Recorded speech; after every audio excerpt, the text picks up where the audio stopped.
ओम नमः शिवाय। आज हम सुनेंगे एक गाय की सुंदर कथा, करम भोग। एक समय की बात है, एक पति पत्नी थी। एक दिन पति पत्नी जंगल से अपने घर की तरफ जा रहे थे। चलते चलते पत्नी रास्ते में थक गई थी। पत्नी ने पति से एक पेड़ के नीचे विश्राम करने को कहा और दोनों एक पेड़ के नीचे बैठ गए। पति अपनी पत्नी की गोद में सर रखकर सो गया। तभी वहाँ एक वीर योद्धा आया। पत्नी उस योद्धा से कहने लगी कि मैंने कभी अपने जीवन में तलवार नहीं देखी, क्या आप मुझे कुछ समय के लिए अपनी तलवार देखने का मौका देंगे। योद्धा को उस औरत की बातों पर विश्वास हो गया। योद्धा ने अपनी तलवार उस औरत को देखने के लिए दे दी और औरत तलवार पकड़ते ही अपने पति का गला काट दिया और तलवार योद्धा की तरफ फेंक दी और खुद नगर की तरफ भागते हुए कहने लगी, योद्धा ने मेरे पति को मार डाला। यह बात राजा तक पहुंची। राजा ने उस औरत की बात को सुना और योद्धा को दोषी ठहराया गया। राजा ने अपने सलाहकार से पूछा, उचित सज़ा क्या होनी चाहिए। सलाहकार ने कहा, महाराज, इस योद्धा ने अपनी तलवार से औरत के पति की हत्या की है तो इसकी दोनों बाजुओं को काट देना चाहिए ताकि वह कभी तलवार न चला सके।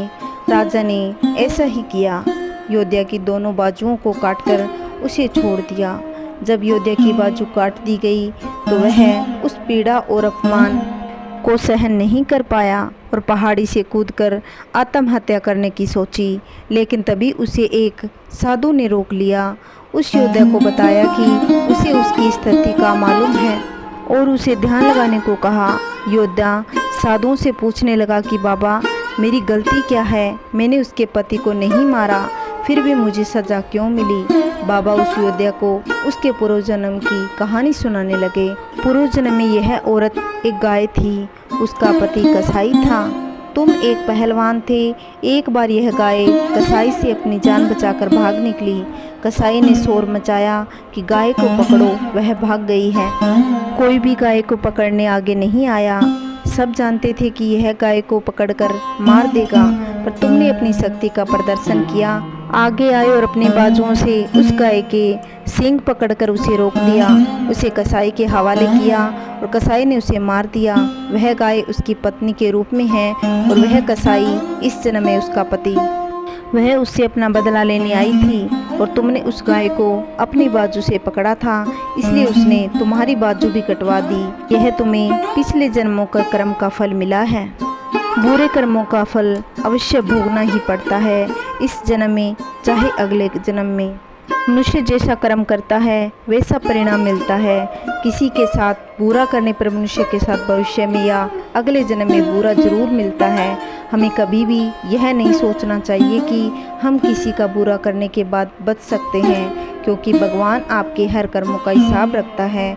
यदि कोई व्यक्ति स्वार्थ के लिए किसी का बुरा करता है, अधिकांश बुरे कर्मों से लिप्त रहता है, उसका जीवन कठिनाइयों से भरा होता है। मनुष्य को हमेशा अच्छे कर्म करने चाहिए ताकि उसे दुख न भोगना पड़े। अच्छे कर्म, माता पिता की सेवा करो, पशु पक्षियों के लिए प्रेम की भावना रखो, किसी ज़रूरतमंद की मदद अवश्य करनी चाहिए, किसी भी जीव को पीड़ा न पहुंचाएं और चोरी न करें और इस कार्य से हमेशा दूर रहना चाहिए। अगर आपको मेरी वीडियो अच्छी लगी हो तो लाइक करना, वीडियो को शेयर करना। अगर आप चैनल पे नए हो तो प्लीज़ चैनल को सब्सक्राइब करना, जिससे आने वाली वीडियो की नोटिफिकेशन आप तक पहुंच सके।